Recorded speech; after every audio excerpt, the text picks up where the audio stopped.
So I'm going to whiz through the presentation here just to tell you a little bit more about the aircraft and how we got here. I think everyone knows we've got a lot of planes flying around the world. Pre-COVID, it was the estimates were quite staggering. But in New Zealand, actually, about 14% of our emissions come from aviation, and 7% of those are from short-haul aviation. And short-haul aviation is where it's really interesting at the moment for electrification. I just wanted to tackle something that I keep getting asked. So I've actually added this into the presentation yesterday. People say, well, where's all the electricity going to come from when we electrify all our cars and our planes and all these things? Right, so just a few stats on that. So if you look at your average petrol car, the manufacturer will tell you it uses about 2.3 kilograms of CO2. And that's true as that combustion engine burning that bit of petrol and chucking out the exhaust. But it doesn't take into account the fact that to refine that gallon of oil costs 6 kilowatt hours. 6 kilowatt hours in a Leaf will drive you quite far. You'll get probably about 80 kilometres or something. And a third of the world's ships just exist to carry oil. So that's 22,000 ships every single day are just carrying oil. We don't take that into the 2.3 kilograms. Right? And then, so the answer is anyway, if we stop refining oil, we'll have enough electricity to just put that directly in the car. Cut out the middleman. That's the answer. So if you get asked that, that's the answer. You may agree. You could answer when you're about your Leaf. That's a good one for you too. Yeah. I'm not going to go on about this too much, but big airlines, us, maybe we need to be putting the pressure on at the moment. We just saw, and probably the most interesting one is that New Zealand in our climate change commission report has talked about electric planes in 2030, so that's kind of the interesting thing to watch. But look, it's difficult to electrify the big stuff. There are issues around weight, in particular. When you look at, say, a Tesla, the reason that's able to do what it can do, drive 600 kilometres, is it's heavy. It's a lot of batteries, and that's fine. But in a plane, that's not fine. So there's a lot of developments, but we're not quite there yet. And then we get on to the this kind of short haul size, the kind of sounds air sort of thing. And there's two things that are going on. One is that we're getting new manufacturers developing lightweight composite aeroplanes, quite exciting, things like the EVSE Alice, which is an Israeli aircraft. And then the other two planes there are conversions, so that's taking a thing called a Magnix engine and converting a standard plane. And probably this one's the most interesting while we're standing here at Kapiti Airport, because that's a Cessna Caravan, and they operate from here, don't they? So Sounds Air operate some of those routes. So they could take, we know that it's completely feasible to take that aircraft that flies these short, say, Cook Strait routes, and we could electrify those. It works. And then into what's happening now, which is coming back to our plane. We're getting to this sort of small general aircraft or training space, really, and general aircraft space. And so my story was I was driving an electric car, but flying a petrol plane, and I was in renewable energy, and it wasn't suiting, it wasn't good for my image. So I kind of set about with this mission to find if there's anyone making an small electric plane, 2 seats that we can just do training in. And on the pretext of a family holiday, we went to Slovenia, and we found this manufacturer called Pipistrel, which is where this plane comes from. And I had a flight in this thing, and I was completely hooked. And I just had, we've got to do it. It's here now. And this is something, by the way, that frustrates me. Maybe it's because I've only got a small brain, right? But you often talk to people, and they say, well, we're inventing this incredible thing, and it's going to, hover, and it's going to fly on orange peels, and it's wonderful. But it's not here, right? I want to be able to. I want to buy a Nissan Leaf because it's here. I want to get a plane that you can fly because it's actually here and certified, and we can do it. I think that's very important. We can't be the nation that waits for the thing. We have to get on with it. I think they call it the Osborne effect, where you're always waiting, I'm going to get the next phone, the next computer, the next car. But we've gone and done it, and we've proved, I think, in this week that the plane's very confident. We've probably done nearly 30 flights, I think, in it so far. Yeah, so that's me looking smug when the plane came in. Just on a couple of things on costs. Yeah, I mean the fuel is basically nothing. You burn about 15 kilowatt hours on a flight, and that's about 15 kilowatt hours, and a kilowatt hour is about, we've got someone from Meridian here, so about call it 20 cents, you know, I mean my night time is 9 cents, but so it really is about $3 for an hour's flight in fuel, and I've probably been a bit generous saying only $80 for 172, it's probably more than that, isn't it? Fuel costs, maybe it's $100. I'm just in fuel alone, and then you've got oil and all that. But we've been staggered by how low the maintenance has been on the plane. It really is remarkable. We had our 100-hour service recently, the first 100 hours, and the maintenance engineers struggled to fill 2 hours of time. You know, it's just an inspection. And so the other thing which I think I went past, which is really important and important at airports like this, is the noise. They're 70% quieter than a conventional plane, and hopefully we'll get to hear the plane flying after this. It's a good neighbour. Yeah, so I think some have seen there's a battery pack. This motor here is the equivalent of 80 horsepower. It's a 60 kilowatt.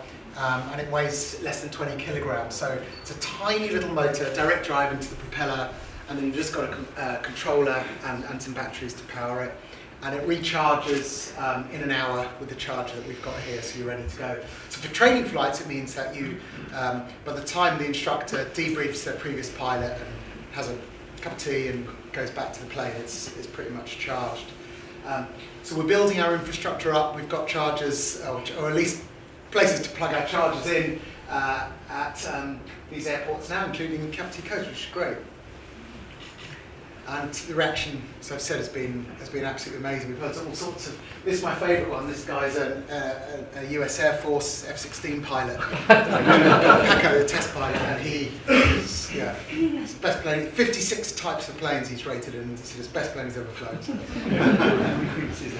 It does every time. Yeah.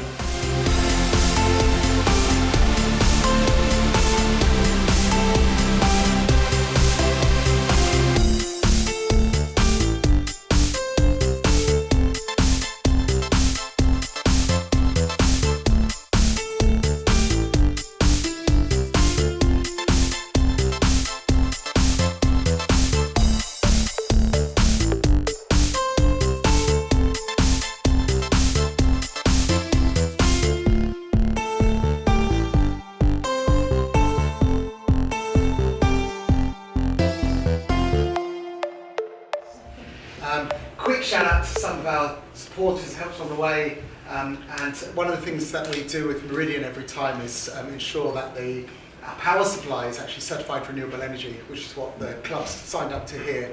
So that means we can count all those electrons as, not electrons, but we can count what we use as our scope 2 emissions as zero.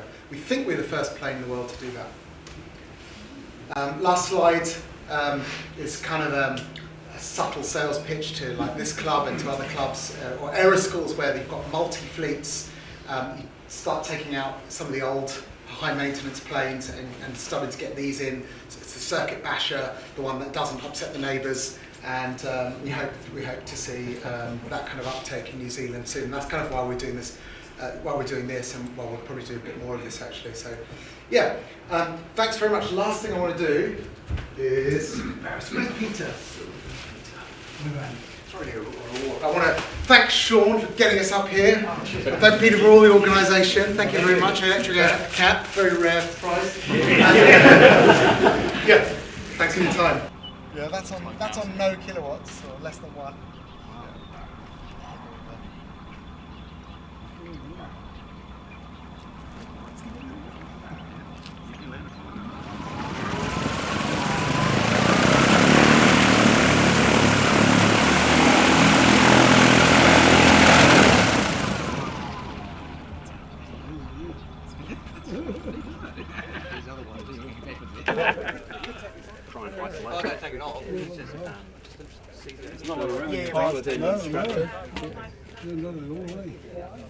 Yeah, so to basically make it go, you put these 4 switches up and push the throttle. And that's it. And there's no warm up. Right.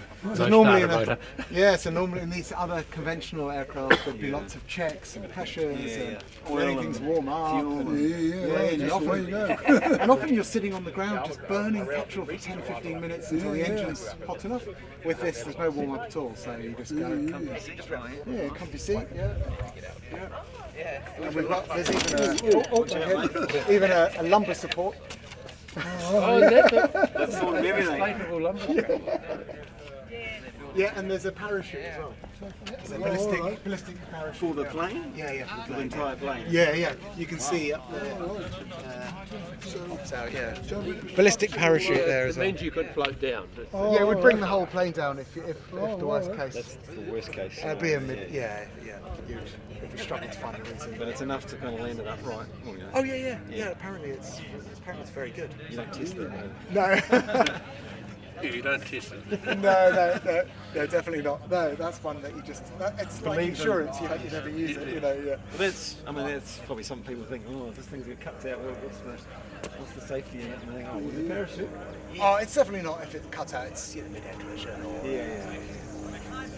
They do say actually that if you were going to go into a really small type of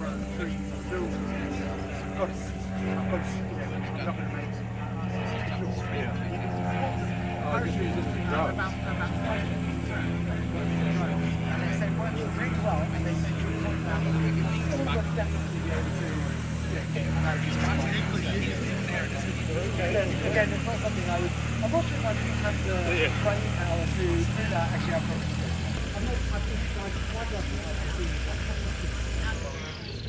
training. But then I don't think well, I think I'm high.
Yeah.